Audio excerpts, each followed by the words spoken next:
I'd put him maybe. Is there a maybe category? He's got to get a lot better. He's still limping around. How about a Jordan Hall, Irvin? Jordan Hall's out for the game. And how has Braxton looked in a couple days of practice, just coming Very off? sore on, what is today? Wednesday. Was very good today. Yesterday, just like a lot of guys.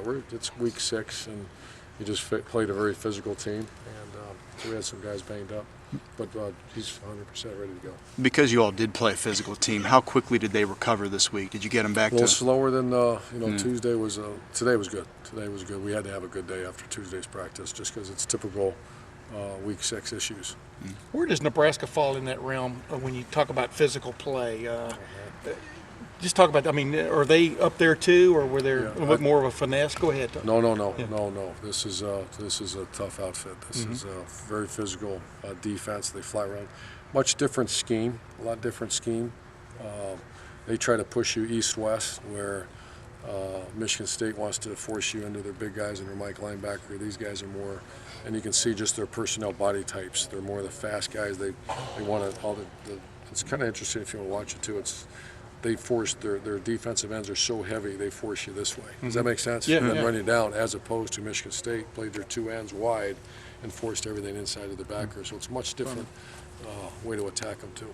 Urban, you talked in camp about Roby needing to take every day as a real challenge. Have you seen some development from him in that regard? Yeah, that's the good thing about our profession and these kids playing. It's evaluation friendly, and he's playing. If he wasn't playing well, then I'd say yeah, he hasn't. But he's played very well. He's great and extraordinarily high for a corner. I mean, like real high. And Travis as well. Urban, I asked you the other day on the teleconference about maybe throwing the ball deeper, maybe taking a few more shots in, but a lot of that is based on your quarterback, but also having a Devin Smith with the confidence to beat a Johnny Adams. I mean, just talk about what that does, from that end of it. I mean, if you would, and I love Devin Smith. Devin Smith's a great kid, great family, and he's grown up. If you would have said that on April was our spring game, April 21st or something, if you said that April 14th, I would looked at you like you had 7 heads. But he's earned that right. That's what our whole mantra around here is: you earn it, and he's earned it in practice. He does it in practice. He comes out working. He had a good day today, and that's our job to coach him and push him. But it's also his job to earn it. So you're right. I mean, to throw a ball deep now, I have no issue with that. What's been his biggest improvement? He's always been a good athlete. What's been his biggest improvement? He's a serious guy now. He's a guy that, do I run track? Do I play football? And what about this? One Wednesday, I think I'm going to go do this, and not worry about releases. Bump and run coverage, especially against a guy like that who he beat. That was not by accident. He worked his tail off, and I didn't see any signs of that in the spring. You mentioned the other day that Nebraska forces you out of your comfort zone on offense. How well equipped do you think you guys are at this stage of the development to take that step and be able to attack a defense that does that? Well, I mean, not enough, but I don't think you ever feel like you're enough. But what I meant by that is their coverage system it's all pattern read, and you run a base formation, base play, it's covered, and they run right to it. So you have to do some things maybe you haven't done. And how quickly can these guys, a veteran group that's been in our system for a while, can probably grasp it a little quicker, but that doesn't mean we're not going to, maybe not as much, but we have some things that we're going to try to throw at them. Several of your players have mentioned about last year's loss. Do you think that losses stick with kids, or what's your I heard this experience one. with I have heard them talk about this. They felt last week, they got beat up. MSU beat them up a year ago, and I heard that conversation, especially offensively.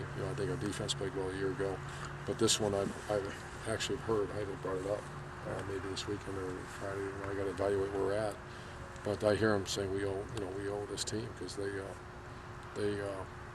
I think the greatest comeback in school history, if I heard right. Can I ask you about the change in the philosophy on scheduling, or do you want to address that Monday? Scheduling. As Gene's talked about changing, going away maybe from MAC teams, building up strength of schedule as it pertains to. I haven't even talked to him. Yeah, we had a conversation in June or something. Okay. Urban, the enthusiasm for your players about playing a night game in the shoe is off the charts. I just wonder how you get them through the day to kick off at 8 o'clock, and how do you go about building a schedule for them? Great question, and that's something that me and our strength coach have been together a long time. Every team's different. It'll be 5 o'clock or 6 o'clock their time. It's going to be 8 o'clock, so we got to make sure they're rested. So we're still finalizing our plans for it. But the good thing is we have a lot of experience with night games, Coach Mick and I. So we're still working how to do that. We're not going to come back over here for video or, we'll have our walkthroughs meetings, but I think we want them rested. So we have an idea. It's not been completed yet. A lot of thought goes into that. What's the biggest challenge in defending Nebraska's run game? And why are they so good at it? Good players is always the number one. That'll always be the answer. It's not scheme. I mean, it's a very good scheme, but scheme of bad players, and it's no issue. So the fact is, you miss their quarterback, and it's a home run. Their Burkhead just keeps coming at you and coming at you. And I think their offensive line is a very good offensive line. They're block second-level players as well as anybody that I've seen. So that's the challenge. Nate Williams is looking more comfortable on Saturday. Is he getting to do more during the week? Is that what's Yes, you're right. Yep. He's practicing. He went the first few games in one practice, maybe once a week. Now he's practicing pretty much. They keep him out of some stuff. Mike Vrabel keeps him out of a few things, but he's pretty much a go. How's Michael Bennett coming along? Michael Bennett's not quite full speed, but he had a good week of practice. So he's go for Saturday? He's go. Yeah. Urban, I think this week Nick Saban was saying something about spread teams or teams are running too many plays or trying to run too many plays, and he's almost intimating something should be done about it. That in fact, it's too many plays is putting guys in jeopardy. I'm just wondering, you're a spread guy. Too many plays. Yeah, too many plays. The other team's running too many plays on offense.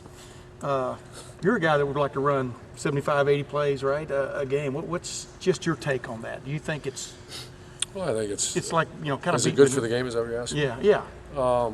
I think it's great for the game that there's so many different personalities in college football, and I've had guys on my staff who either played in the pros or coaching the pros.